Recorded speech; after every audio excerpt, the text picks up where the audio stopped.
था। जब आप मंदिर जाने लगेंगे, जब आप भजन करने लगेंगे, जब आप कीर्तन करने लगेंगे, जब आप शंकर भगवान पे एक लोटा जल चढ़ाने लगेंगे, जब आप कथा सुनने के लिए जाने लगेंगे, जब आप भगवान की भक्ति की ओर आगे बढ़ने लगेंगे, तो कोई ना कोई अड़चन डालने वाला मिल ही जाएगा।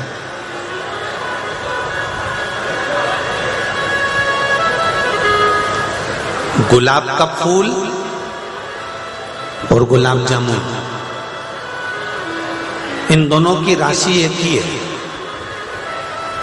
किसी से भी पूछ लेना, तुम घर जाके पंचांग में देख लेना, कैलेंडर में देख लेना, गुलाब के फूल की जो राशि है वही गुलाब जामुन की राशि है।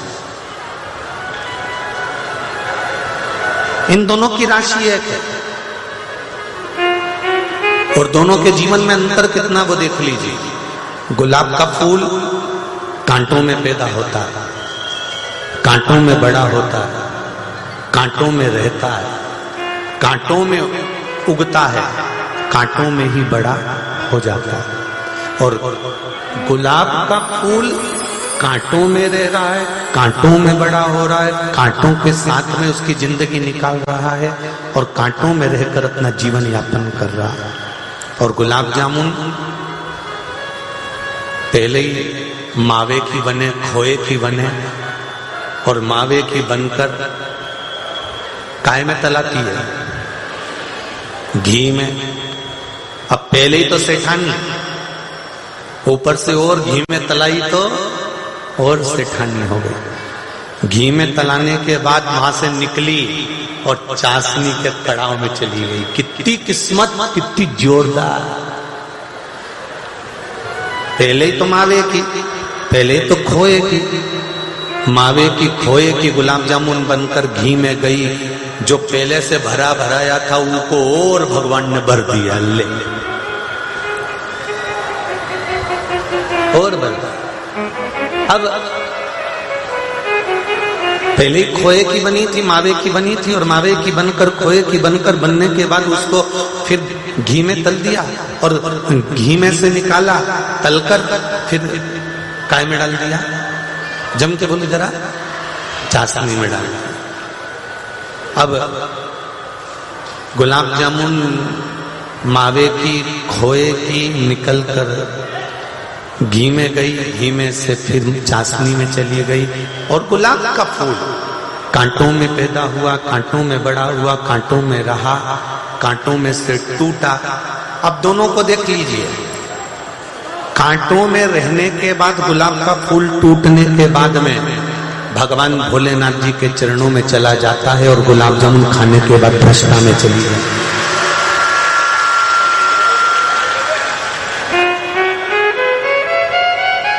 गुलाब जामुन को ज्यादा दुख मिला था कि गुलाब के फूल को दुख मिला था?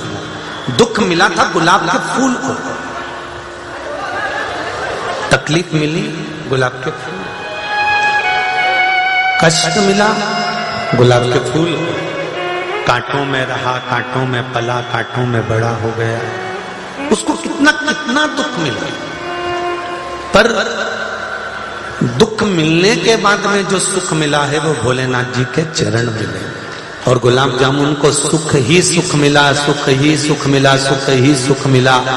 अंत में फिर वो खाने के बाद में भ्रष्टा में चली गई। तो उस गुलाब जामुन का कोई सार्थक नहीं था। कई माताएं कहती हैं भगवान ने हमारी जिंदगी में दुख लिखा है गुरुजी, भगवान ने हमारी जिंदगी में दुख लिखा है। इतना दुख झेल रहे हैं गुरुजी, इतना दुख झेल रहे हैं। कहीं छोरा की शादी नहीं हो रही, कहीं छोरी को ब्याह नहीं हो रहा, कहीं नौकरी नहीं लग रही, कहीं सर्विस नहीं लग रही, कहीं ये काम नहीं हो रहा, कहीं वो काम नहीं हो रहा। भगवान ने सारा दुख हमको ही दे दिया। हमने फिर निवेदन करा कि अगर परमात्मा ने अगर आपकी आंखों में आंसू दिया है तो समझ लेना भगवान ने अपना बनाने के लिए तुझे चुन लिया।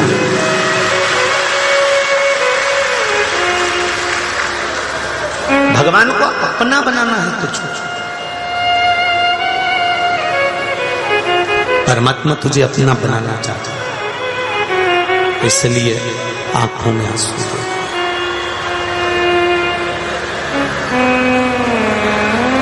मेरे बाबा दया करना, मेरे भरोसे हूँ। भोले बाबा दया करना, मेरे भरोसे हूँ। ना घर के भरोसे हूँ, ना परिवार के भरोसे हूँ, ना घर के भरोसे हूँ, ना परिवार के भरोसे हूँ। मेरे बाबा दया करना, मैं तेरे भरोसे हूँ, मैं तेरे भरोसे हूँ। एक पत्र आया, देखिए, बड़ा सुंदर।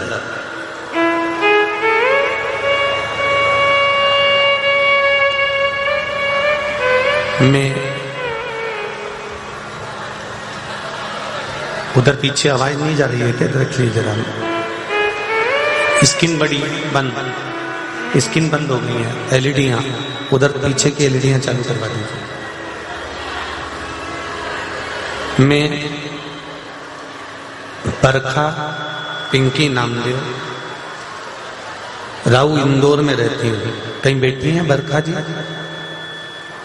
कहीं बैठी हो तो हाथ हिलाइएगा। मैं बरखा पिंकी नामदेव राऊ इंदौर में रहती हूँ। मैं तो सिर्फ इतना कहना चाहती हूँ कि भोला बाबा सच में बहुत ही भोला है। गुरुजी मेरी हर मनोकामना बाबा पूरी कर रहे हैं। मैंने एक बार कथा में सुना था कि भोले बाबा से जो दिल से कह दो टीवी के सामने कथा सुनते हुए, बाबा वो पूरा कर देता। मैंने एक बार मजाक मजाक में कह दिया, बाबा 4 मंजिल का मकान बन जाए तब जानू कि शिव पुराण है। और मैं बाबा को ये प्रणाम करने के लिए आई हूं। 1 साल पहले निवेदन करा था और बाबा ने 1 साल में 4 मंजिल का मकान बनाकर दे दिया। ये शिव है। केवल टीवी के माध्यम से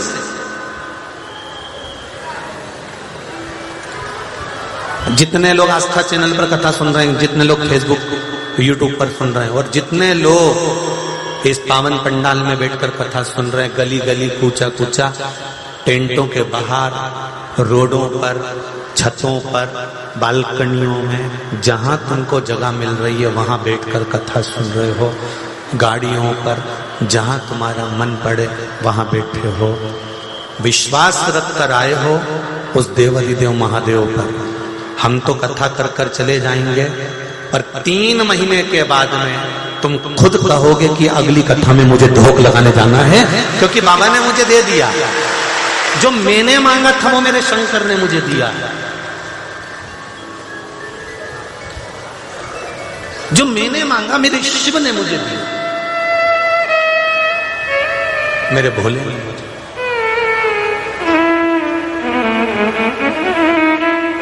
आप उसको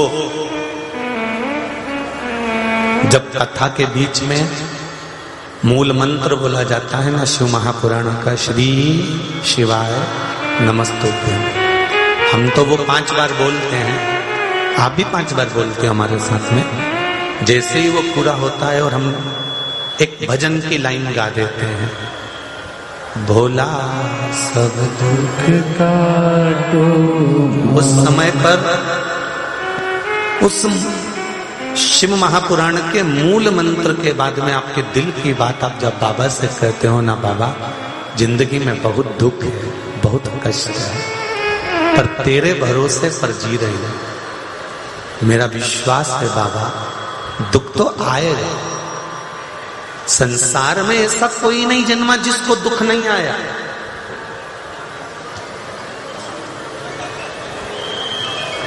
पर उस दुख को मिटाने के लिए शिवलिंग का निर्माण करना, पूजन करना, अर्चना करना।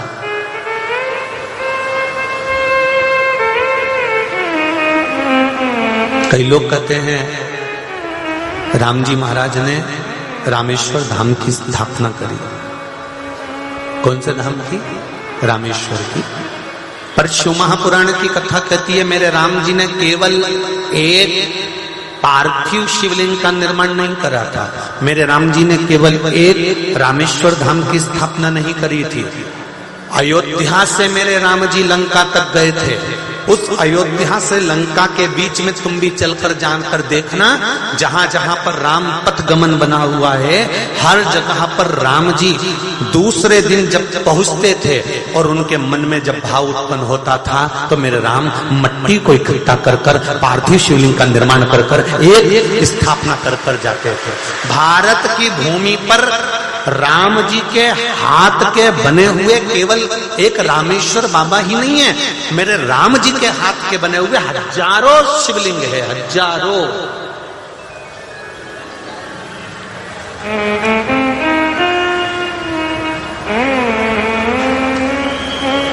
लोग कहते हैं कि भगवान कृष्ण ने नागेश्वर ज्योतिर्लिंग का स्मरण करा, उनके घर में संतान है।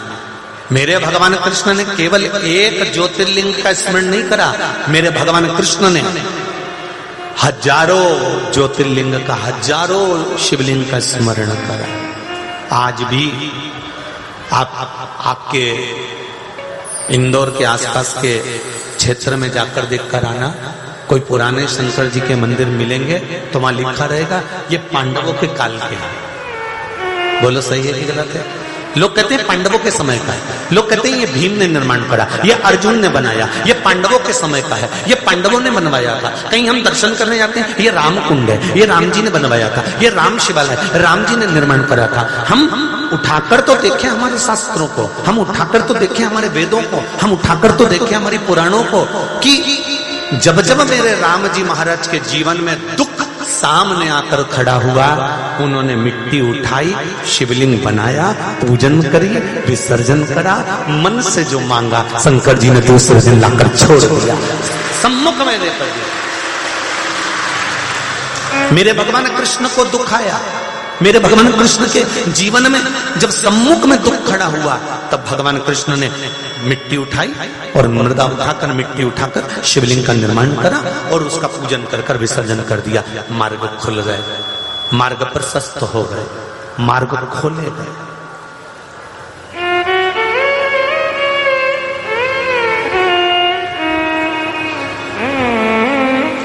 विरोध करने वाले विरोध करते रहेंगे कि लोटा भर के जल चढ़ाने से क्या बीमारी ठीक होती है, बेलपत्री खाने से क्या बीमारी ठीक होती है, रुद्राक्ष का जल पीने से क्या बीमारी ठीक होती है, शहद लगाकर बेलपत्री चढ़ाने से क्या अच्छे नंबर से पास हो जाते हैं, भगवान शंकर को मूंग चढ़ाने से क्या विवाह हो जाता है, अशोक सुंदरी का स्मरण करने से क्या कार्य सिद्ध हो जाता है।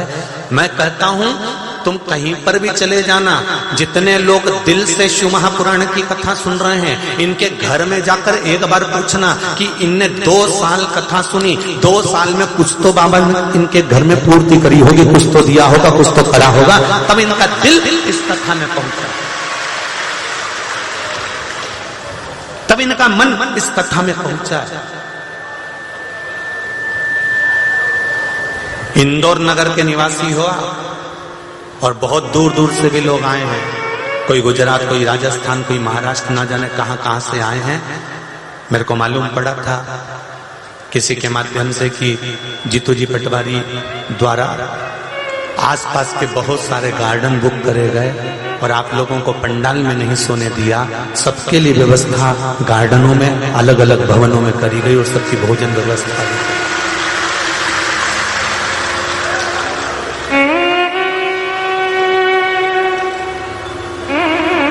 कितनी व्यवस्था शिव शिव कर कोई आपसे पूछे तो।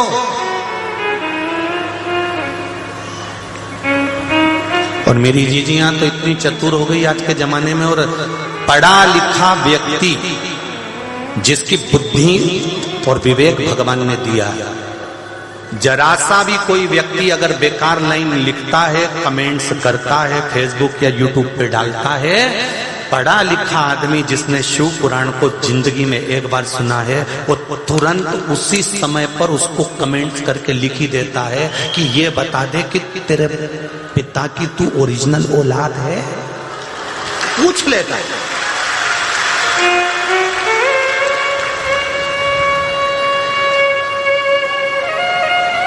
और मेरा निवेदन, करवत निवेदन है, जो लोग शिव महापुराण को ठिठोली करते हैं या शिव महापुराण के लिए अपशब्द करते हैं या शंकर भगवान की कथा को अपशब्द कहते हैं, उनसे हाथ जोड़कर निवेदन है कि एक बार शिव महापुराण की कथा को पूरी पढ़ना।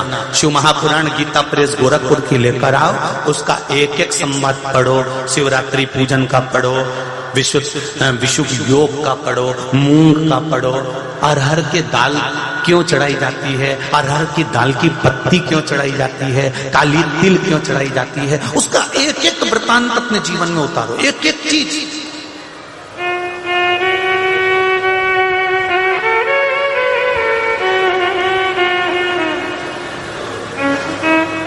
मेरे राम जी के जीवन में जब जब तकलीफ आई, विवाह करने जा रहे हैं, धनुष तोड़ना है, तो भी शिवलिंग का निर्माण कर कर पूजन करते। जनकपुरी गए तो शिवलिंग का निर्माण कर रहे, वन में जा रहे हैं तो शिवलिंग का निर्माण कर रहे, सीता जी चली गई तो भी शिवलिंग का निर्माण कर रहे। संसार में ऐसा कोई मनुष्य नहीं जिसके जीवन में दुख नहीं है। अच्छे से अच्छा संत, साधु, सन्यासी, तपस्वी, महात्मा, जोगी, ब्राह्मण, चाहे क्षत्रिय हो, चाहे वैश्य हो, चाहे शूद्र हो, चाहे एक साधारण से साधारण भी व्यक्ति होगा, चाहे वो सियोर वाला महाराज क्यों ना हो, चाहे कहीं का मठाधीश पीठाधीश क्यों ना हो, कर्म का दंड तो भोगना पड़ेगा, चाहे कोई भी।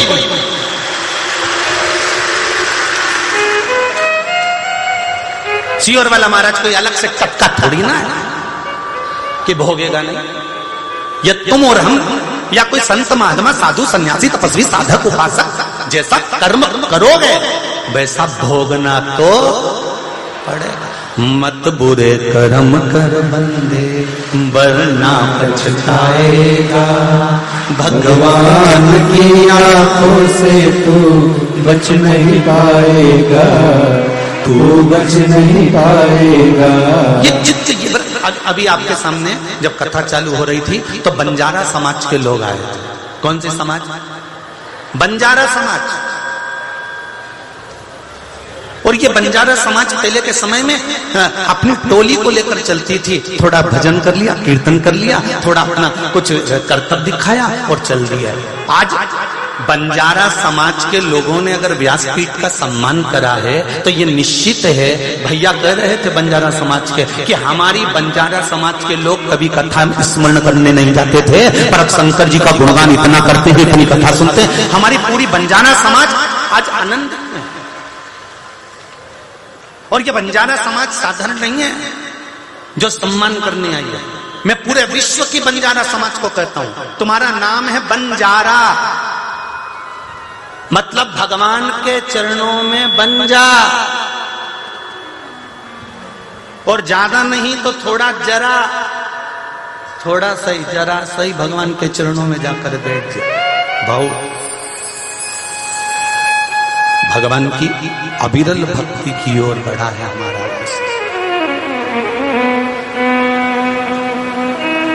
अविरल, और वो भक्ति कोई साधारण नहीं हो सकती। रघु दर्जी एक हाथ में बेलपत्र, एक हाथ में जल ले जाकर शंकर भगवान को चढ़ा रहा है।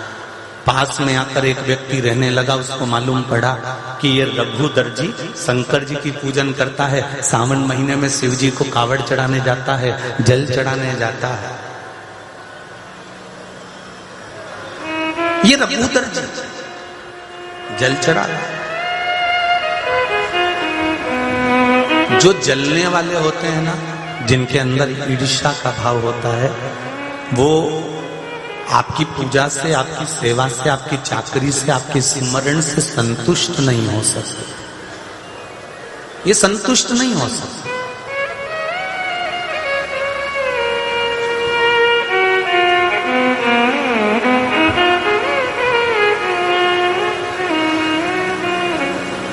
एक पत्र में एक बेटी ने लिखा है कि एक बार हम कुबेरेश्वर धाम आए थे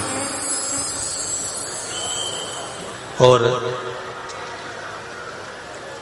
कुबेरेश्वर धाम आए और हमने शंकर जी से कहा, भोलेनाथ जी से कहा कि बाबा मेरी बेटी की शादी कर देना। शंकर जी ने शादी नहीं की। पत्र देखिए, और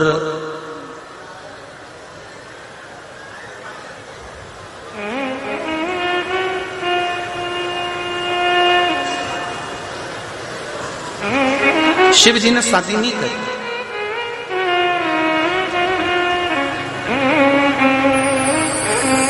बड़े दुखी हुए।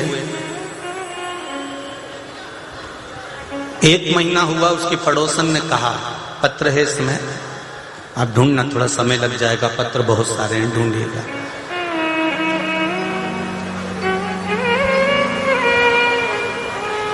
पड़ोसन ने कहा तुम सियोर गई जी, एक महीना हो गया कुबेरेश्वर धाम गए हुए, तुम्हारी लड़की की शादी तो हुई नहीं।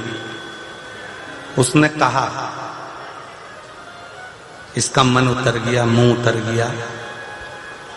शंकर जी के मंदिर में रोज जल चढ़ाने जाती थी।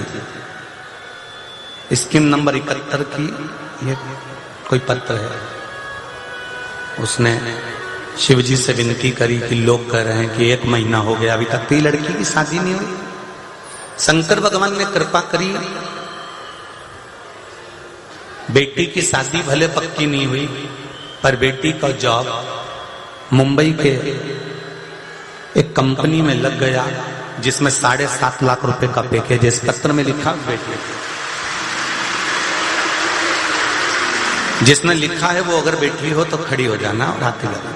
7.5 लाख रुपए का पैकेज का उसको नौकरी मिल गई। नौकरी मिलने के बाद बेटी ने अपनी माँ से कहा चलो कुबेरेश्वर बाबा को अपन धोख लगाया है, प्रणाम किया है। बेटी और माँ दोनों कुबेरेश्वर बाबा को प्रणाम करने गई और बाबा से कहा, बाबा शादी तो नहीं हुई पर नौकरी अच्छी हो गई। ये के आई। 1.5 महीने बाद बेटी की शादी पक्की हो गई। जो लड़का मिला उसका 12 लाख रुपए पैकेज का छोड़ा।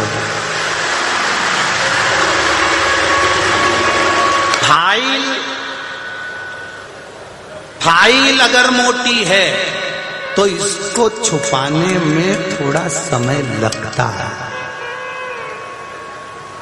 भगवान के भरोसे पर रहोगे ना तो भगवान ने चाहते तो विवाह पहले हो जाता, पर 12 लाख रुपए पैकेज का छोरा नहीं मिलता। जब इसकी कीमत बढ़ी तो लड़का भी कीमत वाला मिला। जब इसकी कीमत देवाधिदेव महादेव ने बढ़ा दी तो स्वयं कीमत उसकी बढ़ी। आपका अगर कोई काम नहीं होता, आपने जो मांगा 3 महीने में नहीं हुआ, 4 महीने में नहीं हुआ, 5 महीने में नहीं हुआ, 6 महीने में नहीं हुआ, तो पीछा क्यों छोड़े? तेरे मंदिर में आना मेरा काम है और मेरी बिगड़ी बनाना तेरा काम। पीछा मत छोड़ दो, पीछा नहीं छोड़ दो।